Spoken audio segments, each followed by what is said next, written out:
ಎಲ್ಲರಿಗೂ ನಮಸ್ಕಾರ. ಇವತ್ತಿನ ಟಿ ವಿಭಾಗದಲ್ಲಿ ನಾವು ಭಾಷಾ ಬೋಧನೆಯ ತತ್ವಗಳನ್ನು ಗಮನಿಸೋಣ. ಭಾಷಾ ಬೋಧನೆಯ ತತ್ವಗಳು. ಒಬ್ಬ ವ್ಯಕ್ತಿಯು ತಾನು ಬಯಸಿದ್ದ ಭಾಷೆಗಳನ್ನು ಉದ್ದೇಶಪೂರ್ವಕವಾಗಿ ಕಲಿಯಬಹುದು. ಭಾಷಾ ಕಲಿಕೆಯು ಯಾಂತ್ರಿಕವಾದದ್ದಲ್ಲ. ಭಾಷೆಯನ್ನು ಬಳಸುವುದರಿಂದ ಮತ್ತು ಅದರ ಒಡನಾಟದಿಂದ ಭಾಷೆಯನ್ನು ಸುಲಭವಾಗಿ ಕಲಿಯಬಹುದಾಗಿದೆ. ಭಾಷಾ ಕಲಿಕೆಯು ಒಂದು ಸಹಜ ಕ್ರಿಯೆಯಾದರೂ ಕೂಡ ವ್ಯವಸ್ಥಿತ ಅರ್ಥಬದ್ಧ ತರಬೇತಿ ಮತ್ತು ಅಭ್ಯಾಸಗಳಿಲ್ಲದೆ ಭಾಷೆಯು ಬೆಳೆಯಲು ಸಾಧ್ಯವಿಲ್ಲ.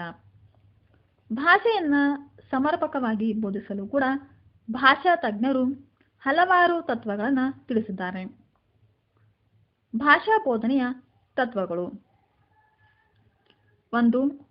ಸಿದ್ಧತಾ ತತ್ವ. 2. ಅನುಕರಣ ತತ್ವ. 3. ಅಭ್ಯಾಸ ನಿಯಮ ತತ್ವ.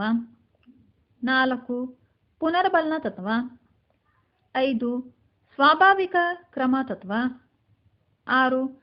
ಜೀವಂತ ಸನ್ನಿವೇಶ ತತ್ವ. 7. ಅರ್ಥಪೂರ್ಣ ವ್ಯಾಖ್ಯೆಗಳ ತತ್ವ. 8. ಅನುಕ್ರಮಣಿಕ ತತ್ವ. 9. ಭಾಷಾ ಕಲಿಕೆಯ ಸಾಮಾನ್ಯ ಸೂತ್ರಗಳು. ಮೊದಲನೇದಾಗಿ ಸಿದ್ಧತಾ ತತ್ವ.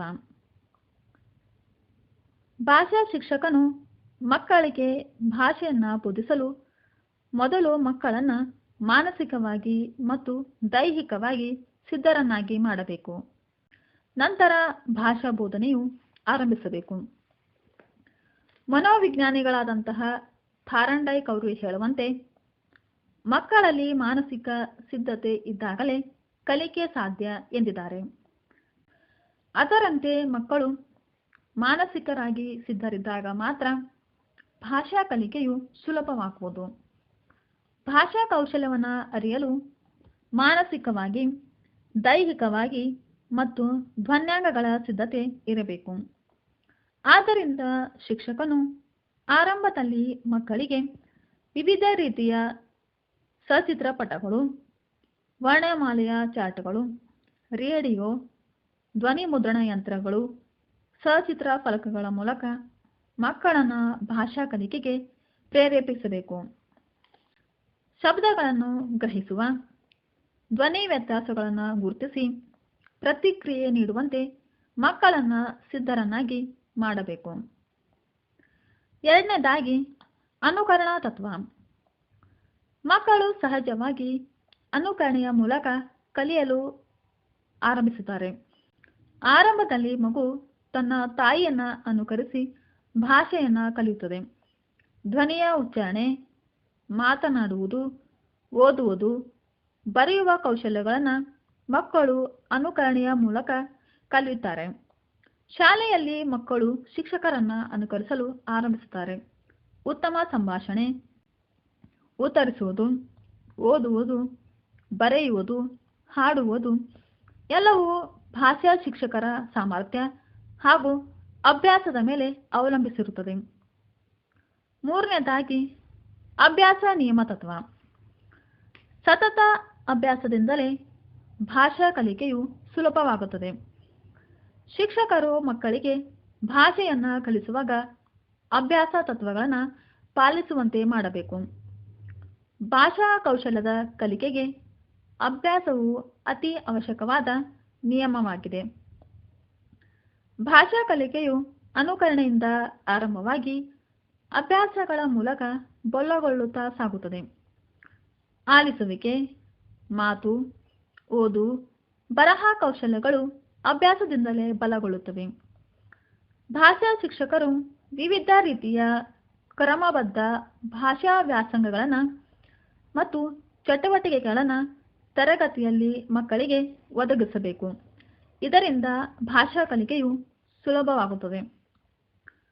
4ನೇದಾಗಿ ಪುನರ್ಬಲನ ತತ್ವ.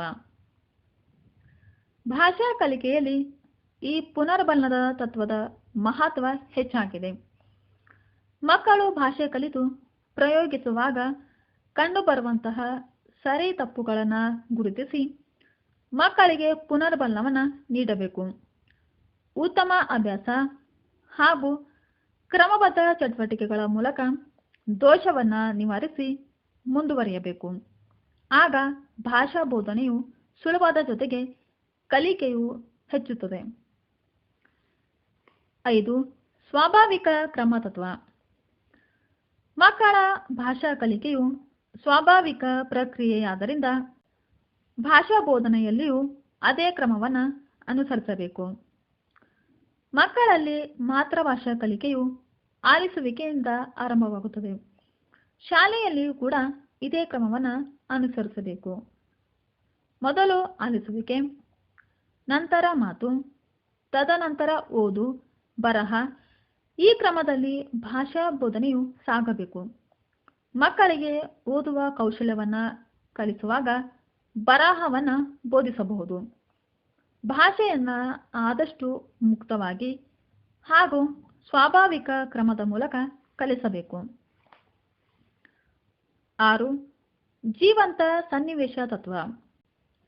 ಮಕ್ಕಳು ಭಾಷೆಯನ್ನು ತಮ್ಮ ದೈನಂದಿನ ಜೀವನದಲ್ಲಿ ಬಳಸುವ ಸಾಮರ್ಥ್ಯವನ್ನು ಹೊಂದುವಂತೆ ಮಾಡಬೇಕು. ಭಾಷಾ ಕಲಿಕೆಯು ಜೀವನಕ್ಕೆ ಅಗತ್ಯವಾದದ್ದು ಎಂಬ ಅಭಿಪ್ರಾಯವು ಮಕ್ಕಳಲ್ಲಿ ಮೂಡಬೇಕು. ಅವರು ಕಲಿತ ಪದಗಳು, ವ್ಯಾಖ್ಯೆಗಳು ವಿವಿಧ ಸನ್ನಿವೇಶಗಳಲ್ಲಿ ಹೇಗೆ ಪ್ರಯೋಗವಾಗುತ್ತವೆ ಎಂಬ ಅರಿವು ಮಕ್ಕಳಿಗೆ ಮನವರಿಕೆ ಆಗುವಂತೆ ಮಾಡಬೇಕು. 7. ಅರ್ಥಪೂರ್ಣ ವ್ಯಾಖ್ಯೆಗಳ ತತ್ವ. ಮನೋತಜ್ಞರ ಪ್ರಕಾರ ಮೆದುಳು ಯಾವುದೇ ವಿಷಯವನ್ನು ಸಮಗ್ರವಾಗಿ ಗ್ರಹಿಸುತ್ತದೆ. ಅದೇ ರೀತಿ ಭಾಷೆಯನ್ನು ಬಿಡಿ ಬಿಡಿಯಾಗಿ ಕಲಿಸಿದರೆ ಅರ್ಥವಾಗುವುದಿಲ್ಲ. ಆದ್ದರಿಂದ ಮಕ್ಕಳಿಗೆ ಮಾತು ಮತ್ತು ಓದುಗಾರಿಕೆಯನ್ನು ಅರ್ಥಬದ್ಧ ವ್ಯಾಖ್ಯೆಗಳ ಮೂಲಕ ಆರಂಭಿಸಿ ನಂತರ ಪದಗಳು ಹಾಗೂ ಅಕ್ಷರಗಳ ಉಚ್ಚಾರಣೆಯನ್ನು ಕಲಿಸಬೇಕು. 8. ಅನುಕ್ರಮಣಿಕ ತತ್ವ. ವಿವಿಧ ಕೌಶಲ್ಯಗಳು ಅನುಕ್ರಮವಾಗಿ ವ್ಯವಸ್ಥಿತವಾಗಿ ಪ್ರಯೋಗವಾದಾಗ ಮಾತ್ರ ಭಾಷೆಯು ಮಕ್ಕಳಿಗೆ ಅರ್ಥವಾಗುತ್ತದೆ. ವಿವಿಧ ರೀತಿಯ ಧ್ವನಿಗಳು, ವ್ಯಾಖ್ಯೆಗಳು ಅವುಗಳ ಸ್ವಾಭಾವಿಕ ಕ್ರಮಕ್ಕೆ ಅನುಗುಣವಾಗಿ ಹಂತ ಹಂತವಾಗಿ ಕಲಿಸಬೇಕು. ಈ ರೀತಿ ಕಲಿಸಿದಾಗ ಮಾತ್ರ ವಿವಿಧ ರೀತಿಯ ಕೌಶಲ್ಯಗಳು, ಧ್ವನಿಗಳು, ಪದಗಳು ಪರಸ್ಪರ ಸಮನ್ವಯಗೊಂಡು ಭಾಷಾ ಕಲಿಕೆಯು ಸುಲಭವಾಗುತ್ತದೆ.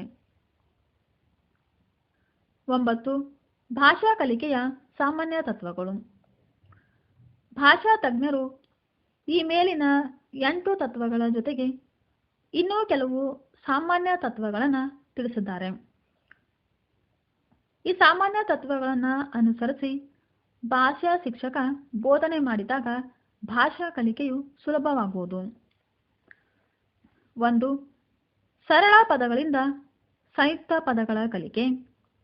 2. ಮೊದಲಿಗೆ ಸಂಬಂಧವಿರುವ ಪದಗಳನ್ನು, ಅಂದರೆ ಮಗುವಿನ ಅನುಭವಕ್ಕೆ ಬರುವಂತಹ ವ್ಯಾಖ್ಯೆಗಳನ್ನು ಕಲಿಸಬೇಕು. 3. ಪರಿಚಿತ ಪದಗಳಿಂದ ಅಪರಿಚಿತ ಪದಗಳ ಕಲಿಕೆ. 4. ಪೂರ್ಣ ವಾಕ್ಯ ಮೊದಲು ಕಲಿಸಿ ನಂತರ ಬಿಡಿ ಪದಗಳನ್ನು ಕಲಿಸಬೇಕು. 5. ಜೀವಂತ ಸನ್ನಿವೇಶಗಳ ಸೃಷ್ಟಿ. 6.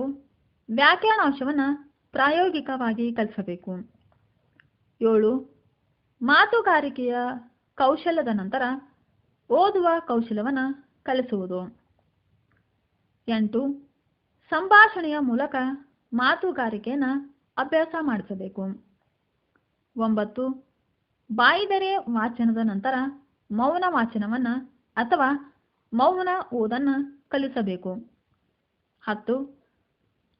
ಪ್ರಯೋಗದ ಮೂಲಕ ಭಾಷಾ ಕೌಶಲ್ಯಗಳನ್ನು ಅಭ್ಯಾಸ ಮಾಡಿಸಬೇಕು. 11. ಆಳವಾದ ಓದು, ಸ್ಥೂಲ ವಾಚನ, ವೇಗ ವಾಚನ, ತಾರ್ಕಿಕ ವಾಚನ ಇತ್ಯಾದಿಗಳನ್ನು ಹಂತ ಹಂತವಾಗಿ ಮಕ್ಕಳಿಗೆ ಕಲಿಸಬೇಕು.